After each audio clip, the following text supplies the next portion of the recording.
संस्कृत क्यों नहीं बोलते? जब पृथ्वी का तत्व एक है, जब देव एक हैं, सच एक है, तो इतने वो सबकी थ्योरीज इतनी ज्यादा ड्रास्टिकली डिफरेंट क्यों है? देखिए, स्पिरिचुअल लेवल ना सबका अलग अलग होता है ना। आप दुनिया में भारत के अलावा कहाँ सुने हैं पुराने समय में? अब वहां के लोग तो आ रहे हैं इस्कॉन टेम्पल, हाँ, है ना, सब छोड़ छाड़ के राधा कृष्ण करने, है ना। कई लोग सदगुरु जी के पास आ रहे हैं, उसके पहले अनगिनत लोग ओशो के पास आ गए थे, है ना, सब त्याग के। लेकिन इन सब के पहले, और ये सब सब त्याग के आ कहाँ रहे हैं? भारत ही आ रहे हैं। हाँ, आप इसके अलावा कहाँ सुने हो कि सब त्याग के चले गए? क्रिश्चियनिटी में ऐसे सब त्याग के जाने वाला सीन ही नहीं है। फादर्स हैं, वो भी शादी करते हैं, है ना। नन्स हैं, एट टाइम्स वो भी, उनका जब मन करता है वो छोड़ सकते हैं। हाँ, आपको अभी मैंने सुधांशु त्रिवेदी, एक पॉलिटिशियन है, मैं उनका एक इंटरव्यू देखा था। उन्होंने एक इतनी मार्मिक बात बोली कि वो रच बस गई मेरे अंदर। हम ही ने शून्य क्यों बनाया? मैं आप ही के सवाल का जवाब दे रहा हूँ। क्योंकि अनंत काल का जो रास्ता है ना, इन्फिनिटी का जो रास्ता है, आप लोग मैथमेटिक्स पढ़े होंगे, infinite, you can not calculate infinity, right. पर इन्फिनिटी का रास्ता कहाँ से होके जाता है? शून्य से होके जाता है। इन्फिनिटी क्या है स्पिरिचुअल लेवल में? आध्यात्म, the highest level of spirituality is infinity.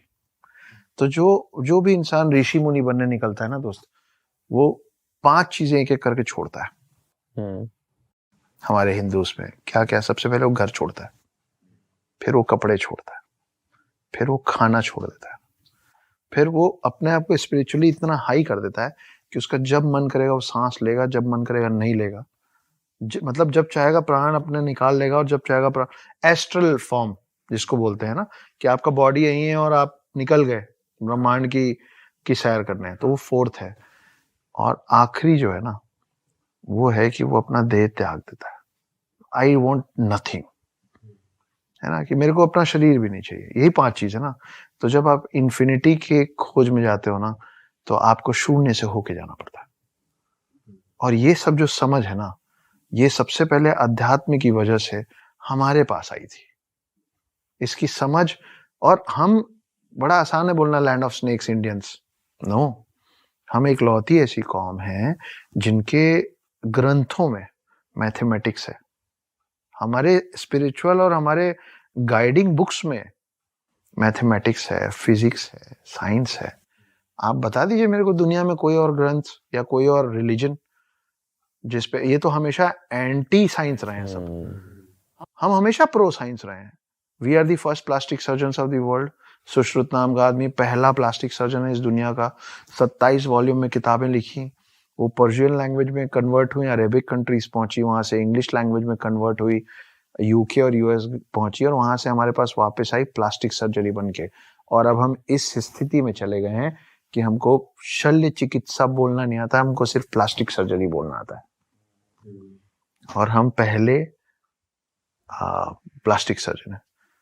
आज भी पूरे भारत में आप बड़े हॉस्पिटल्स में जाएंगे ना, तो एक ऐसी मूर्ति बैठी रहती है ऋषि की, है ना, और वो दिखते ब्रह्मा जैसे, सिंगल हेडेड। वो है Dhanvantari. Dhanvantari happens to be the first doctor of the world. और आज भी सारे डॉक्टर्स जो ओथ लेते हैं ना डॉक्टर बनने के बाद, वो धन्वंतरी का ओथ लेते हैं, लोगों की जान बचाने का। धन्वंतरी कौन थे? आप सोचिए कितनी अजीब बात है कि हम लोगों को ये नहीं मालूम है कि हर साल बचपन से हम दिवाली के एक रोज पहले धनतेरस मनाते हैं फॉर गुड हेल्थ। उस दिन हम धन्वंतरी की पूजा करते हैं।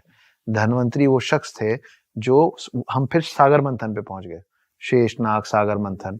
उसमें जो व्यक्ति हाथ में अमृत कलश लेके निकला था, वो था Dhanvantari. He was a Demi God, आधा इंसान और आधा भगवान।